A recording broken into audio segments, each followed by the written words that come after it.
오늘 말씀이 증거될 때에 말씀 가운데 주님 만나고 삶의 큰 변화를 이룰 수 있는 복된 시간이 되기를 축복합니다. 성경에 하나님이란 단어가 굉장히 많이 나오는데요. 얼마 정도 나올까요? 다 헤어보면 4067번이 나옵니다. 엄청나게 많이 나오죠. 그래서 성경의 주제는 하나님이다, 이렇게 이야기해 볼 수가 있는 것이죠. 두 번째로 많이 나오는 단어가 사람이라는 단어입니다. 사람이라는 단어는 얼마만큼 많이 나올까요? 3541번. 굉장히 많이 나오죠. 그렇지만 하나님이라는 단어에 비해서는 한 520개쯤 부족하기도 합니다. 그런데 이 두 단어가 성경이 가장 빈번하게 등장하는 이유가 뭘까요? 이것은 하나님께서 인간에 대한 관심이 그만큼 지대하시다, 이것을 보여주기 위한 것이 아니겠는가 생각을 해볼 수가 있습니다. 그 하나님께서 인생을 향하여서 행하신 가장 위대한 것이 무엇일까요? 바로 사랑입니다. 하나님께서는 가장 사랑하는 대상으로서 피조물 가운데서 사람을 택하셨습니다. 그리고 사람으로 하여금 하나님의 그 사랑에 반응할 수 있도록 그렇게 인도해 주셨죠. 요한일서 4장 16절의 말씀 자막에 뜰 겁니다. 같이 한번 읽어보도록 하겠습니다. 하나님이 우리를 사랑하시는 사랑을 우리가 알고 믿었노니 하나님은 사랑이시라. 사랑 안에 거하는 자는 하나님 안에 거하고 하나님도 그의 안에 거하시느니라. 아멘. 성경은 하나님에 대해서 말씀하시면서 사랑이시라, 하나님에 대하여 사랑이시다, 그렇게 표현되고 있습니다. 그리고 그 사랑이 극대화되어서 나타난 것이 바로 인간을 위한 사랑이라는 것을 이야기하고 있죠. 우리가 그 사랑에 반응하게 되면 하나님의 사랑이 얼마나 우리에게 크게 나타나는지를 인지해 볼 수가 있습니다. 문제는 우리가 마음의 문을 닫아두게 되고 그 사랑의 반응을 내가 실제적으로 체험하지 못하게 된다면 그 사랑은 하나님의 사랑으로 머무를 뿐이지 내 삶 가운데 영향력을 미치지는 못하지요. 오늘 그 큰 사랑이 우리의 삶 가운데 임하고 있습니다. 그 임하고 있는 그 사랑을 우리의 마음의 문을 닫아둠으로 인해서 쉽게 여기지 않을 수 있는 그런 삶이 되기를 바랍니다. 이 하나님의 사랑 앞에서 우리 인간이 답해야 될 말도 역시 사랑입니다. 사랑은요, 오직 사랑한다는 말로 그렇게 대답을 해야 되는 것이 원칙입니다. 우리가 일반적으로 충성이라는 말 얼마나 귀합니까? 충성 다하겠습니다. 이럴 때 그 충성이라는 말은 굉장히 귀하죠. 그런데 그 대상이 당신을 내가 사랑합니다, 이렇게 이야기할 때에 아니요, 나는 사랑보다도 충성을 다하겠습니다, 이렇게 반응하게 된다면 이건 올바른 반응이 아니죠. 사랑한다는 말에 우리는 사랑으로 대응해야지 그 사랑한다는 그 사람의 입장을 새겨 얻는 것이고 그 사랑에 반응하는 자세가 되는 겁니다. 우리가 신뢰한다, 얼마나 귀한 말입니까? 신뢰한다는 말. 그런데 그 신뢰한다는 말도 내가 사랑한다 이렇게 말하게 될 때 사랑보다도 나는 당신을 신뢰합니다, 이렇게 답한다면 그 신뢰라는 말도 사실 의미가 없게 들릴 수밖에 없습니다. 그래서 사랑한다는 말에는 사랑한다는 말로 반응하는 것이 바른 자세라는 것이지요. 성경 전체를 통해서 그 하나님의 사랑에 대해서 가장 바르게 반응했던 기록이 나타나는데요, 한 사람을 통해서 나타나는 기록이 가장 멋있게 나타납니다. 바로 다윗이라는 사람을 통해서 나타나는 그 사랑에 대한 반응이 성경에는 아주 크게 부각되고 있습니다. 다윗의 삶과 그가 기록한 시편을 읽어보게 되면 다윗의 마음 구석구석에 깊은 곳들을 다 들여다볼 수가 있습니다. 다윗은요, 참 투명했던 사람인 것 같습니다. 그 내면이 샅샅이 다 드러나고 있는 것을 확인해 볼 수가 있는데요. 제가 한 번은 그 여수에 가서 여수의 그 수족관을 본 적이 있습니다. 근데 그 수족관 안에 투명한 물고기 있더라고요. 투명한 물고기가. 이름은 잘 잊어버렸는데 그 투명한 물고기를 보니까 안에 창자까지 뼈까지 다 보이더라고요. 참 희한하다 그렇게 느꼈는데요. 이 다윗의 삶이 바로 그런 삶이 아니었던가. 자신의 약점, 자신의 치부, 또 자신의 가지고 있는 열심, 사랑, 이런 부분들이 성경에 낱낱이 다 드러나고 있습니다. 그런데 이것을 봐도 하나님에 대한 사랑이고 저것을 봐도 하나님을 향한 사랑이 아주 크게 나타나고 있는 것을 살펴볼 수가 있습니다. 그 사랑은 다윗이 어떤 것을 가장 기뻐했는가에 따라서 우리가 그 사랑의 깊이가 얼마나 큰지를 짐작해 볼 수가 있습니다. 내가 무엇을 사랑하는가는 내가 무엇 때문에 기뻐하고 감격하는가를 살펴보게 되면 그 사랑이 어디에 머물고 있는가를 확인해 볼 수가 있게 되는 겁니다. 다윗의 경우를 보게 되면 그는 하나님을 위한 일, 하나님을 향한 일에는 얼마나 감격하고 기뻐하는지 모릅니다. 다윗의 생애에 있어서 가장 크게 감격했을 때는 하나님의 언약궤가 시온성에 들어올 때였습니다. 얼마나 그가 크게 기뻐하고 마음속에 감격해 여겼는지 그의 아내인 미갈이 올 때도 꼴벌견이라 놀려대기까지 했던 그런 기록들이 나타나 있습니다. 하나님을 위한 일에 그는 그처럼 즐거워했던 겁니다. 남들을 아랑곳하지 않고 내가 하나님을 사랑하는데 뭐, 내가 하나님에 대해서 감격해 하는데 뭐, 남들의 눈이 무슨 의미가 있는가? 그런 모습을 보였던 겁니다. 하루는 여호와의 언약궤가 아직도 성막에 있는 것을 너무 가슴 아프게 생각했던 다윗은 그 당시에 아주 훌륭한 하나님의 사람이었죠. 나단 선지자를 부르게 됩니다. 그리고 자기가 하나님을 위한 성전을 짓겠노라고 그렇게 뜻을 전하게 되지요.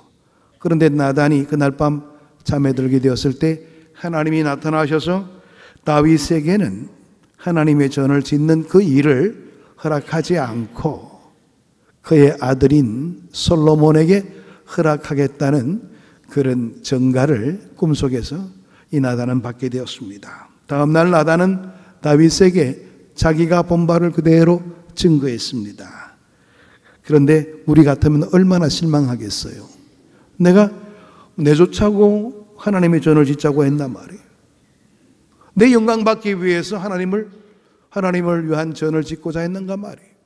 그렇지 않지 않느냐 말이에요. 우리는 만약 그렇게 결과가 나왔다면 아주 불평했을 거예요. 그런데 다윗은 원망할 만한 그러한 위치에서도 원망하지 않고 모든 것을 쉽게 받아들입니다. 사람이 고집을 꺾기가 어려운 때가 있다면 그것은 자신이 아무리 생각해도 그것이 최선이고 가장 좋은 생각이라 이런 생각이 들게 될 때는 물러서지 않습니다. 나쁜 일이라면 충고하게 되면 쉽게 물러서지요. 왜? 자신도 그 일에 확신이 없기 때문에 그런 겁니다. 대체로 마음을 바꾸게 마련입니다. 그런데 성전 건축, 이거는 다윗에게 있어서는 물론 하나님께 영광이 될 수 있는 그 일이기도 하고 자신이 하나님을 사랑하고 있는 것을 가장 아주 적나라하게 드러낼 수 있는 그런 좋은 기회 아니겠어요? 최선의 일이라고 여겼던 겁니다.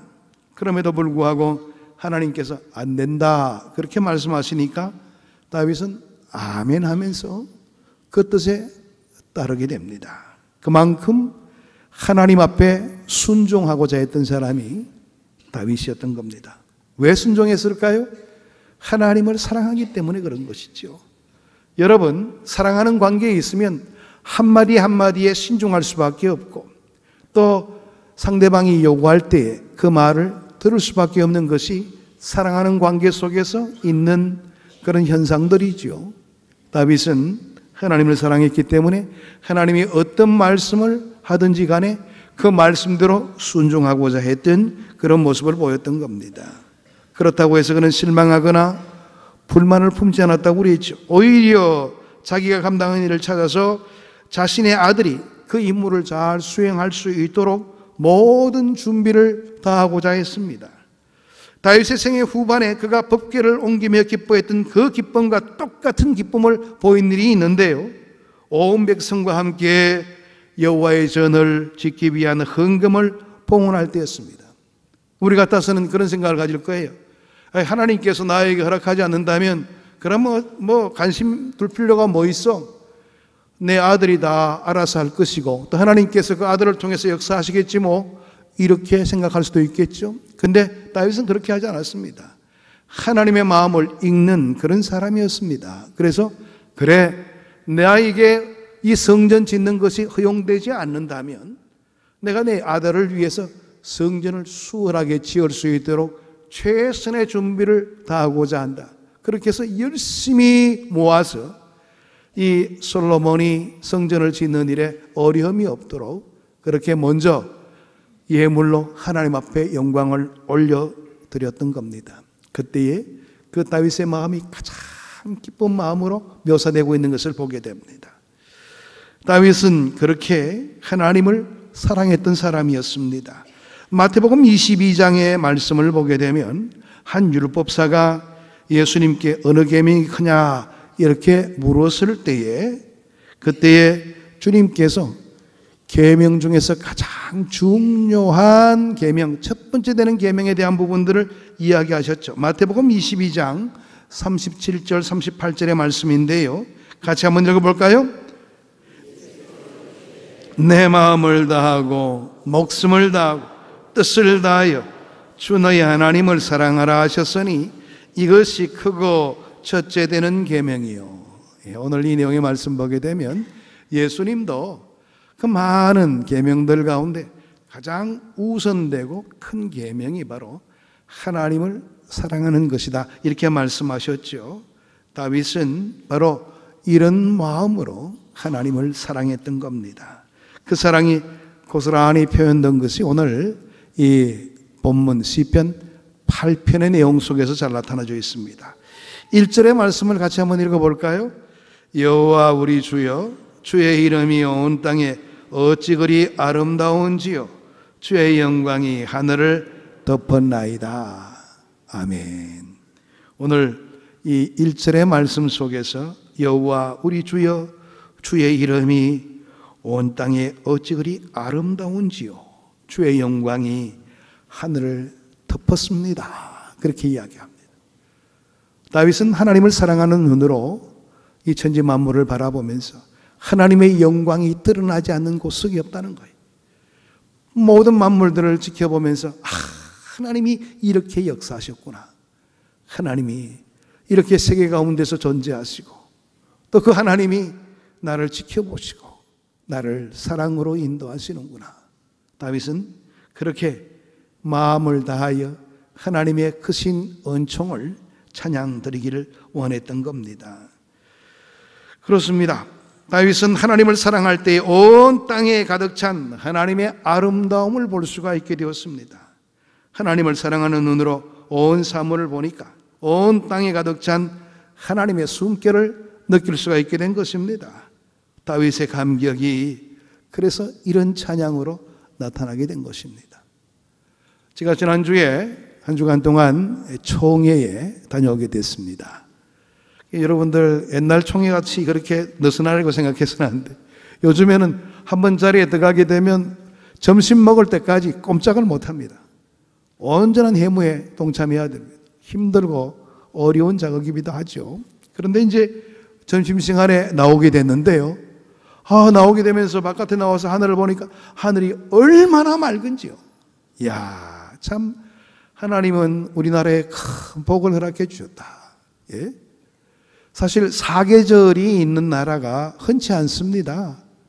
여러분, 만약 우리나라가 여름만 계속되거나 겨울만 계속되거나 그런다면 얼마나 지겨울까요? 하나님께서는 사계절을 허락해 주셨어요.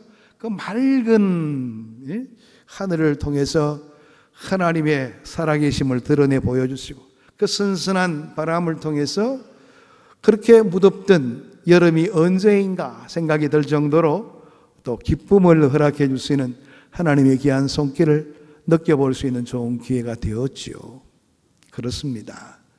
우리가 너무 세상 일에 쫓겨 살다 보니 하나님께서 이토록 우리를 사랑해 주셔서 때 맞추어서 또 봄이 지나면 여름 허락하시고, 여름 지나게 되면 가을을 허락하시고, 또 가을 지나게 되면 또 겨울도 허락하실 것인데, 이렇게 신묘막측하게 때에 맞추어서 우리를 이끄시고 은혜의 자리로 붙들어 준다는 사실이 얼마나 귀한 일인지를 생각해 볼 수 있는 좋은 기회가 되었죠. 아마 다윗도 그 당시에 왕자에 앉아서 자기가 신이 지내왔던 그 모든 일들을 점검해 보면서 또 이 땅 가운데 허락하신 하나님의 특별한 은혜를 생각해 보면서 하나님을 찬양할 수가 있게 된 것입니다. 2절의 말씀에는 이렇게 이야기하고 있죠. 같이 읽어볼까요? 주의 대적으로 말미암아 어린아이들과 젖먹이들의 입으로 권능을 세우심이여 이는 원수들과 보복자들을 잠잠하게 하려 하심이니이다. 오늘 이 내용의 말씀을 보게 되니까 이 구절에서 다윗은 대적이라는 말과 어린아이들을 대조시켜서 말하고 있죠. 그래서 대적이라는 것은 인간 자신의 힘을 자랑하고 교만하게 살아감으로 통해서 하나님의 존재를 부인하는 악인들의 삶을 말합니다. 반면에 어린아이나 젖먹이를 가리킬 때는 연약하지만은 하나님의 이름을 부르는 겸손한 자를 가리키는 것이지요. 하나님은 바로 이런 자들을 통하여 당신의 권능을 드러내기를 원하신다는 겁니다. 순수하고 투명한 자의 삶을 통해서 하나님의 영광을 온전히 드러내기를 원하는 그런 하나님이시라는 겁니다. 사람들이 의심하고 불안하고 근심하고 염려하고 좌절하고 어둡게 살고 있을 때에 어린아이처럼 사물을 그대로 볼 줄 아는 다윗의 심령은 이렇게 하나님의 놀라운 뜻과 하나님의 은총을 찬양드렸던 겁니다. 이 구절은요, 마태복음 21장에 나타난 예수님의 성전 정화 사건과도 연결되어 나타나는데요, 예수님이 성전을 깨끗하게 하신 다음에 맹인들과 저는 자들을 고쳐주셨을 때 어린아이들이 성전까지 쫓아와서 호산나 다윗의 자손이여, 주님을 향하여 다윗의 자손이라, 메시아라, 이렇게 불렀던 겁니다. 이때 대제사장들과 서기관들이 예수께 이렇게 이야기를 했습니다. 그들이 하는 말을 듣고 있느냐? 그 말의 의미가 뭡니까? 저 헛된 말을 하고 있는 저 어린아이들, 성전에까지 와서 이렇게 허무맹랑한 말을 하고 있는 저 아이들의 말을 듣고 있느냐? 얼마나 무례하냐? 이렇게 이야기하고 있는 내용이기도 합니다. 그때 예수님께서 본문 2절의 말씀을 인용하시면서 그렇다, 어린아이와 젖먹이의 입에 나오는 찬미를 온전케 하셨다함을 읽어본 일이 없느냐? 성경에도 저런 젖먹이와 어린아이를 통해서 오히려 당신 같은 악한 자들의 마음을 오히려 녹여놓는 그런 구절을 읽어본 적이 없느냐? 당신들이 그렇게 성경을 많이 알고 있다며 근데 어떻게 이걸 모르느냐? 이렇게 탓하고 있는 그런 내용의 말씀이기도 합니다. 때 묻지 않는 어린아이의 찬양을 통하여 악한 자를 잠잠케 하신 그 내용이 그대로 맞아떨어지는 그런 현장이기도 했습니다. 어린아이들은 순수하지요. 어린아이들은 선입견이 없습니다. 어린아이들은 삐뚤어져 있지 않습니다. 이런 진실하고 단순한 심령을 통하여 하나님은 그 귀한 찬송을 받으시기를 원하시는 겁니다. 또 이런 정결한 마음을 가진 자가 하나님을 보게 되는 은혜가 임하게 되는 것이죠. 세상에 찌들려 있고 죄악 속에서 살아가는 자의 눈에는 하나님의 역사하심이 나타나지 않는 것이죠. 이미 선입견으로 가득 차 있고 자기 생각으로 꽉 차 있는 사람들은 하나님을 볼 줄 아는 그런 눈들이 없는 겁니다. 그런 사람들의 존재가 바로 마태복음 21장에서 대제사장과 서기관들의 삶이었다는 거예요. 그들의 삶에는 염려만 있을 뿐이고 저주만 있을 뿐이고 어둠이 있고 절망만 있을 뿐이죠. 그러나 하나님을 바라보는 사람은 감격의 찬미가 그 속에서 나타나게 되어 있는 것입니다. 감격에 있는 사람은 하나님이 만드신 세계를 바라볼 수 있는 여유로움이 그 삶 가운데 있게 되는 것이지요. 그래서 3절에는 이렇게 기록되어 있습니다. 같이 읽어보겠습니다. 주의 손가락으로 만드신 주의 하늘과 주께서 베풀어 두신 달과 별들을 내가 보니. 천지 만물을 통해서 하나님의 존재를 드러내시는 그 모든 현상들을 바라보면서 하나님의 솜씨를 찬양하지 않을 수가 없다는 겁니다. 우리는요, 우리 주변에 보이는 것들만 보기를 원하죠. 우리가 많이 보는 게 뭘까요? 텔레비전을 많이 보시죠, 여성분들은. 또 여름 같은 데는 에어컨에 많이 집착하게 됩니다. 또 냉장고도 우리 여성분들은 많이 들여다볼 때가 있죠. 뭐가 음식이 있나 없나. 예? 또 세탁기에 또 많이 관심을 두게 됩니다. 빨래도 해야 되니까. 남자들 같은 경우에는 자동차에 대한 관심도 굉장히 크죠. 그런데 우리의 모든 마음들이 빼앗기게 되는 것이죠. 그것을 하도 많이 봐서 우리의 머릿속에는 그냥 브랜드들만 남아있는 것을 보게 됩니다. 현대, 삼성, LG 이런 식으로 브랜드만 그냥 머릿속에 가득 남아있는 것이죠. 사람들이 만들어 놓은 것을 계속 보니까 사람이 크게 보일 뿐인 겁니다. 그래서 사람이 위대한 것처럼 보이고 사람을 의지해야 되는 것처럼 느껴지고 그런 것이 바로 그런 일 때문에 생겨나게 되는 겁니다. 여러분, 밤하늘의 별들을 본 지가 얼마나 오래되십니까? 서울에는 정말 너무 밝다 보니까 밤하늘의 별 보기가 참 힘들더라고요. 바다의 푸르름을 본 지가 얼마나 되십니까? 지난 여름 여러분들이 휴가를 보내시면서 그 천지 만물을 바라보시면서 여러분들은 어떤 생각들을 하셨습니까? 그 자연을 통해서 하나님의 크심과 오묘하심에 대한 부분들을 느껴본 적이 계십니까? 만유인력을 발견한 물리학자 뉴턴이죠. 뉴턴은 이렇게 이야기했습니다. 천문학자로서 하나님을 믿지 못하는 자가 있다면 그는 미친 녀석이다. 나는 천체를 볼 때마다 무릎을 꿇는 그런 모습을 보인다. 유명한 학자일수록, 뛰어난 학자일수록 하나님의 존재에 대해서 긍정하지 않을 수가 없다는 것이죠. 천문학자 케플러는 이렇게 이야기했습니다. 창조주 하나님이여, 당신의 창조를 통하여 나에게 기쁨을 주셔사오니 감사합니다. 하나님이 창조하신 그 세계를 바라보면서 정말 그것이 나의 기쁨이 되었습니다. 감사합니다.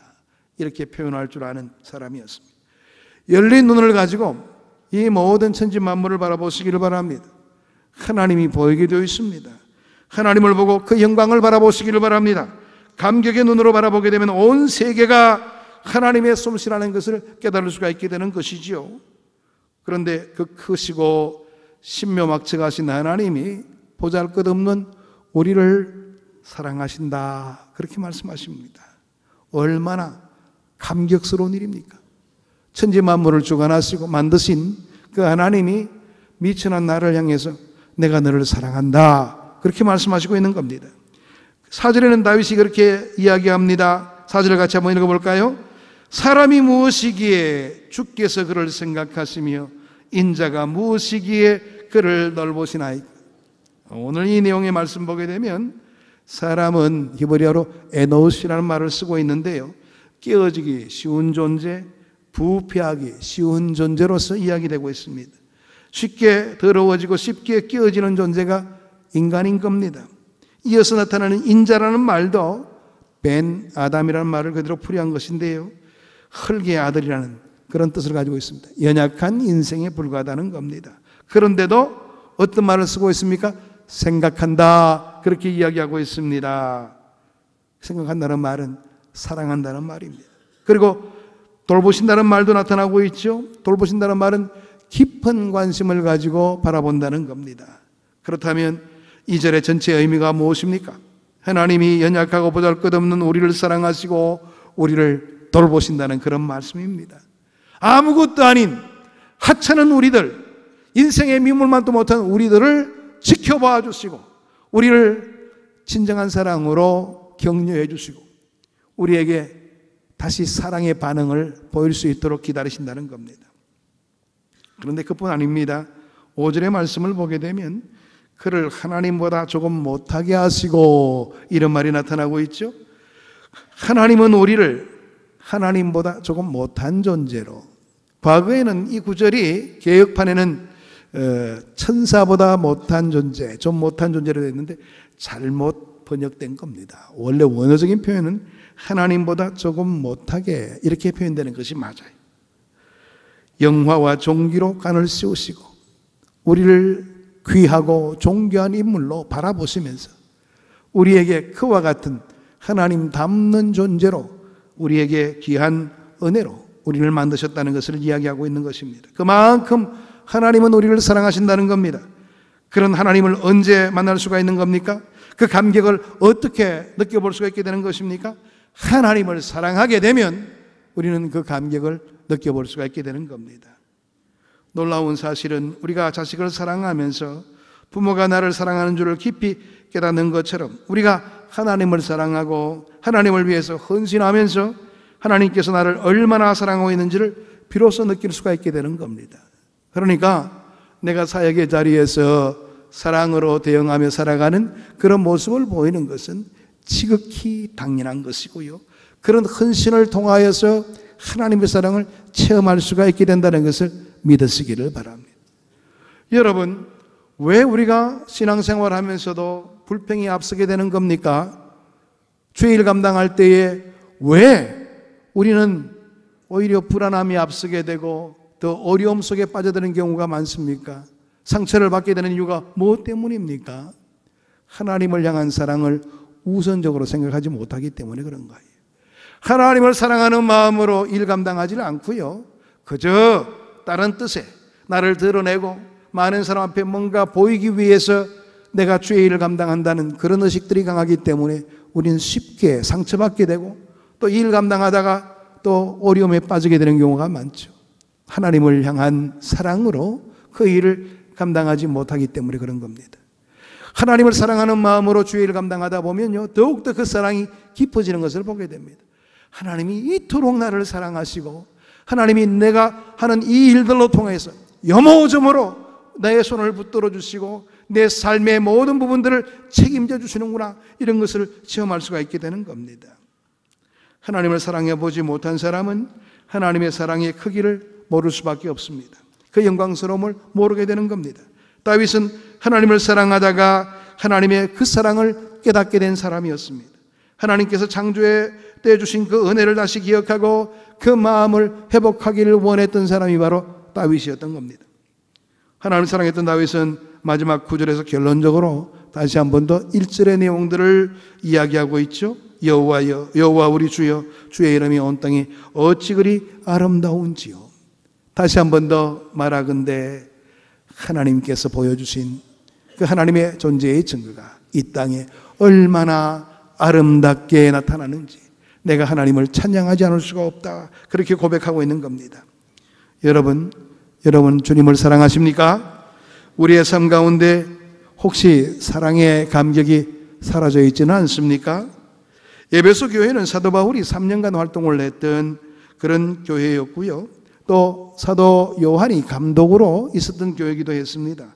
모든 것을 다 갖춘 교회였죠. 왜냐하면 예수님의 어머니였던, 육신의 어머니였던 마리아가 바로 이 에베소 교회에 있었기 때문에 그렇습니다. 사람들 보기에는 완벽했습니다. 그런데 주님께서 요한계시록에는 이렇게 이야기하십니다. 네가 처음 사랑을 잃어버렸느니라. 에베소 교회를 향해서 그와 같은 어떻게 보면 꾸짖는 말씀을 아끼지 않으셨습니다. 모든 부분에서 좋은 환경 속에 출발한 교회였지만 시간이 흘러감에 따라서 그 첫사랑을 잃어버렸다는 말이에요. 순수했던 그 사랑을 잃어버렸다고 말하고 있습니다.